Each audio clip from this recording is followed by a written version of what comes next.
and welcome back to our final session. Yes, our final session of Are You Lovin' It? Unlocking Power in Everyday Life.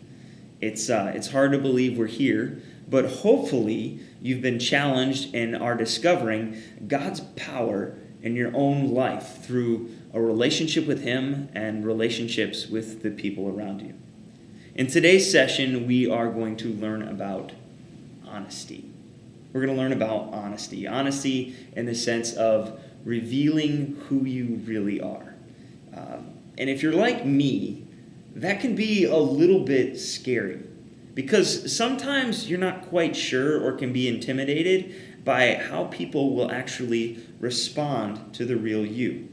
But let me share with you something even scarier than that. And Gary shares this. He says, dishonesty is like a plaque. It's like a plaque that builds up in a friendship, marriage, family, or work relationship. He says small lies destroy relationships. And every time we slip into falsehood, we put distance between ourselves and the people we care about, the people we're trying to build a relationship with.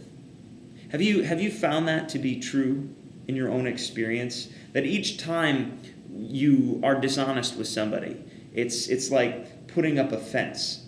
And each dishonest ploy after that is like putting up another fence to cover up the first one that you put there. And suddenly we're building fence after fence after fence, when it's really just a whole lot easier to be honest and transparent in the first place than having to build all these fences to cover up what you don't want people to see. Jesus actually says it like this in John 8:32. He says, "You shall know the truth, and the truth will set you free." Just think about that. The truth sets us free.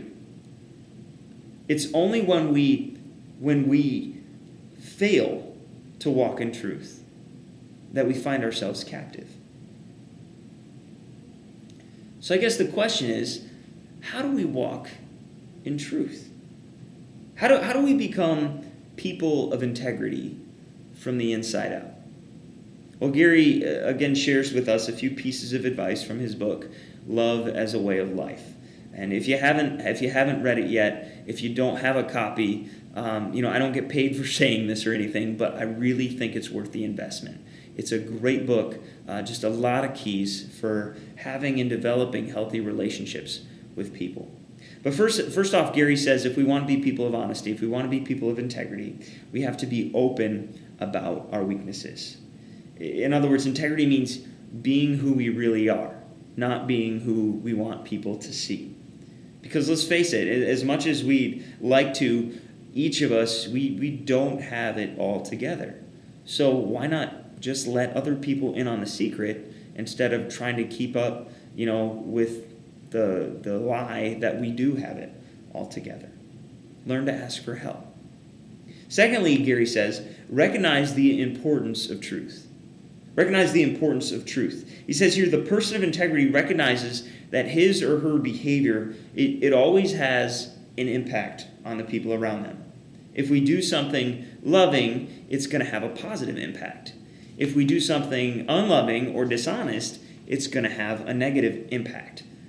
So the seeds we plant, we need to understand they're eventually going to grow up. They're going to eventually come back to us, which is why it's important that we seek to be a blessing to others instead of a curse. A person of integrity is going to set a model for others to follow that will result in a positive repercussions instead of negative. Third, he says be consistent in behaviors, words, tone, and meaning. In other words, it's kind of like saying your nonverbal communication should match your verbal communication. For parents out there, you've seen this play out in your own life. You know the difference between when your child is like really sorry for something and they really feel bad about it, and the difference between them, being really sorry and them saying sorry because they feel like it's what they should say. It's like what they're supposed to do.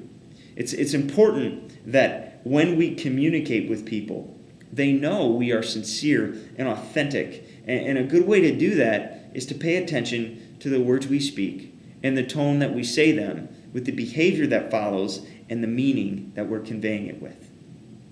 Fourth, Gary shares, is the person of integrity takes risks for the sake of truth. And this is really a tough one, okay? This is probably the most difficult.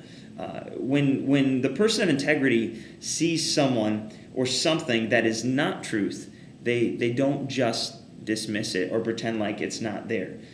Often this could happen in the context of relationships, maybe even a work relationship when you see dishonesty in your coworker or boss, and it's easy at that point to say, well, it's not my problem, it's their problem. But really, if others are getting hurt because of it, integrity requires that we take a risk and we confront the person and deal with it in a way that reflects the other keys that we've talked about previously, like kindness, humility, generosity, and those keys. When we take these risks so others don't have to live under the weight of having to live in a dishonest environment, with the pressure of having to pretend that things are great when they're really not. And last, he shares, if we want to be a person of integrity, we need to learn to keep our promises. Because as Gary shares, it only takes one broken promise left unacknowledged for someone to question our integrity. In today's session, you're going to read about a couple of guys. One has a really interesting name, Hananiah. We're going to read about him, and we're going to read about another guy named Nehemiah, and how when Nehemiah felt like God wanted him to rebuild Jerusalem, and he started with the wall around Jerusalem, how they experienced a lot of opposition from people around them, and how in this opposition and really chaotic and discouraging environment, they modeled integrity in the difficult situation. So again, as always, thanks for being here. Really hope you enjoyed the study so far and enjoy this last study and learn to live out these keys for unlocking power of authentic love displayed in relationships in your everyday life. Thanks. God bless.